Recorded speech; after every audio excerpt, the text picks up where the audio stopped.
Like, you've got to talk to your spouse about it so they know what it is that you're wanting to do, and you need to know what theirs are so that you can get behind and support those goals as well. So if you don't, what's going to happen is tension is going to be created in the relationship. And so let's say this is one of you and this is one of you, and tension's going to be created at some points, and just conflict and tension, it's an inevitable part of relationships.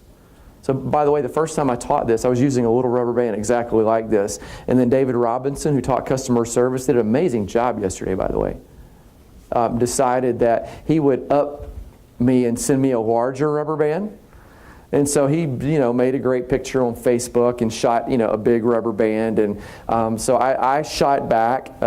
I have this one, which was a little bit bigger. Maybe you can see that better from the back. So you got tension in the relationship. And what's going to happen if I pursue the goal, which is over here, and my wife is not bought in and she's still here? And it may be she's not bought in because she's against it. It may be she's just not bought in because I haven't even talked to her about it.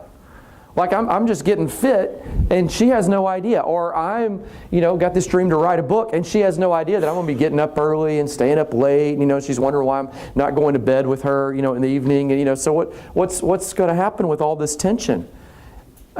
What's my option is I can keep pursuing the dream and create more tension, right?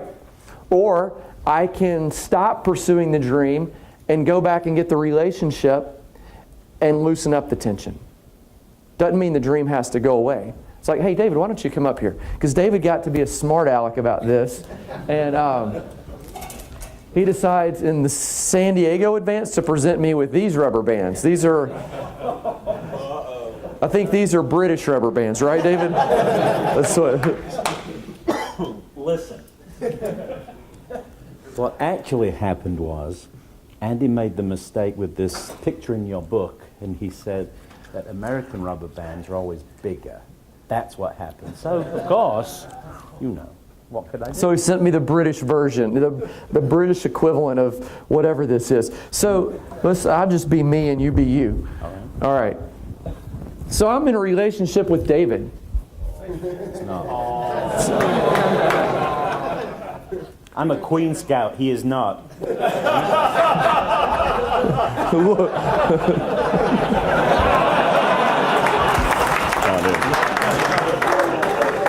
As long as you're not a queen, David. So I think that,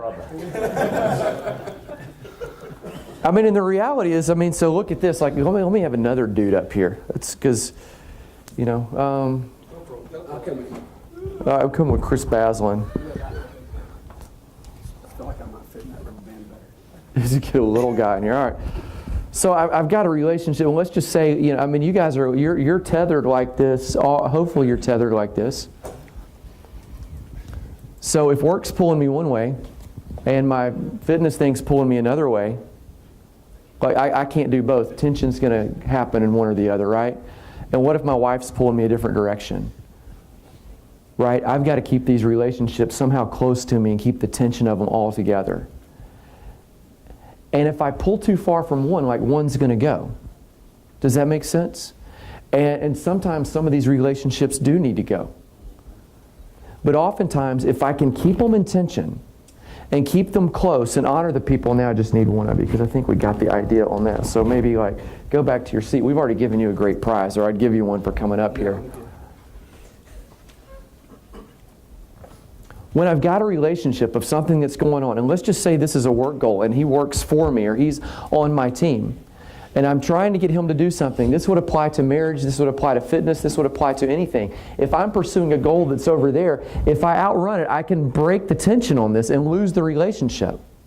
And at this point, I've got to choose intimacy over control, or control over intimacy. But you cannot have both. You cannot have control and intimacy. There's always going to be this tension. So if I value this relationship, I need to take the time and choose the intimacy and bring him along with me. And at some point, bring him with me, and then there may be more tension. And then I've got to go back and get him and choose the intimacy over the control, and then bring him a little bit farther. And if I will do this, and if you will walk this out and walk out the intimacy, you're going to learn some things about yourself, and you're going to grow in some areas that you never thought that you would grow in, that you never thought would be possible. The only reason that I'm in this room is because my wife went into essential oil world and went into this health and wellness world for 15 years.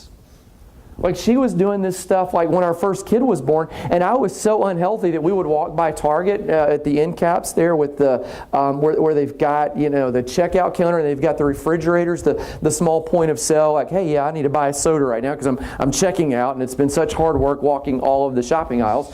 And one day, our daughter, when she's 2, she's walking by. She's 15 now. She's walking by, and she goes, "Oh, that's Daddy's juice," and she's looking at all of the Mountain Dew.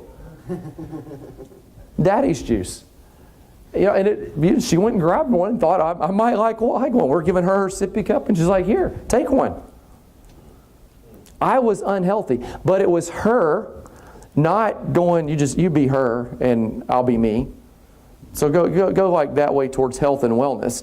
Well, she didn't just run off and snap it. Like, she'd, hey, and she'd pull me along, and then she'd go a little bit farther, and then pull me a little bit more, and then pull me a little bit more, to where I ended up, after she signed up for Young Living, she didn't push me at all. It was when she won a trip and was like, "Hey, you want to go to Hawaii?" No, I probably don't, because I'd have to take off work, and really we can't afford it. And she's like, "No, like I think I'm praying that I'm going to win, to where I'll be in the top 10, and it'll be like all expenses." This is 3 years ago. "It's going to be all expenses paid for 2 people." And I was like, "Well, if you get it to where it's paid for 2 people, I'll go. That's the only reason I'll go." And she was fine with it. Rather than arguing it and going this way and go, "Well, I'm successful, I'm going anyway," she actually came back, released the tension, and let me catch up. Do you see? Their relationships, man, if you'll walk them out. I know how to surf now. I'm a great surfer. I am. We all went surfing in San Diego, and some of you struggled. I got up absolutely the first time that I tried, and then every single time that I tried after that. And it was because I've got a relationship with a guy by the name of Scott Garner that many of you know. Scott's a professional surfer. Surfs so well, in fact, that he didn't surf at first, and we were all kind of there, and he's just coaching and helping. Like, he's a gracious, humble guy. You can have your seat, but I need the rubber band, David. Welcome. Thank you. Give David a round of applause.